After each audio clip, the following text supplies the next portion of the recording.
Plans to regionalize more Connecticut schools are getting lots of pushback. Today, parents, teachers, and educators came to Hartford to speak out against the proposals. Our chief Capitol reporter Susan Raff is live at the Legislative Office building. And Susan, we understand this was a pretty large turnout.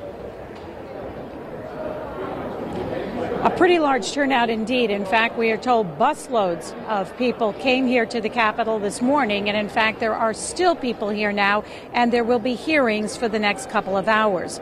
This is a very big issue for a lot of parents and educators. Anytime you talk about schools, kids, and education, people are passionate. They came from across the state ready to fight, armed with posters. They had a strong message. But we don't want people telling us what to do with our schools. They are speaking out against several bills aimed at regionalizing schools. Drew McQueenie is a special education teacher in Waterbury. A lot of educators in the larger districts are very concerned that if the regionalization bills pass, that the class sizes are going to increase. There are more school districts than Connecticut cities and towns, and 1 out of every $4 of state spending is on education, yet many school districts have lost population. None of them are forced regionalization. Senator Kathy Austin says there are 4 plans for regionalization and not one would force schools to do it. Austin says regionalization doesn't mean closing schools.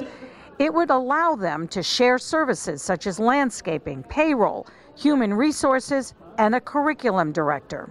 And if we're going to have that much money on there, I'd rather be supporting programs for children and not administrative costs. But some see this as a real threat.